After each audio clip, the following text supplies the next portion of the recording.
बहुजन आघाडीच्या वतीने आणि बहुजन पॅंथर सेनेच्या वतीने जाहीर निषेध करतो। काल झालेला प्रकार हा अतिशय निंदनीय आहे, कारण गिरीश महाजन हे एक मंत्रिपदावर असून त्यांना महामानव डॉक्टर बाबासाहेब आंबेडकरांमुळे जो अधिकार मिळालेला आहे तो अधिकार त्यांनी विसरलेला आहे आणि जाणून बुजून त्यांनी महामानव डॉक्टर बाबासाहेब आंबेडकरांचं नाव घेण्यास त्यांनी विलंब केलेला आहे। आणि दुसऱ्यांदा माफी मागत असताना पण त्यांनी असा शब्द उल्लेख केला आहे की काही आमच्याकडून अवलोककांकडून आणि आमच्या काही समर्थकांकडून काही लोकांची नावं घ्यायची विसरून गेले।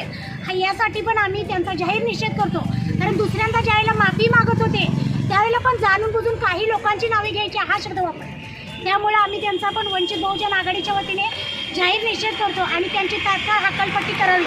आणि अशा ज्या वाघिणीच्या आणि रणरागिणी आपल्या वंचितच्या असणाऱ्या आपले पोलीस अधिकारी आहेत, वन विभाग अधिकारी असताना त्यांनी स्वतःच्या नोकरीची पर्वा न करता त्यांनी कोणताही विचार न करता मी वाळू उचलायला जाते, मी मला पडेल ते काम करेल, पण मी गिरीश महाजनांचा हा आगाऊपणा सहन करणार नाही हे उद्या भाषण जे केलं त्या ताईंना पण आम्ही सर्व महिलांच्या वतीने अभिनंदन करतो।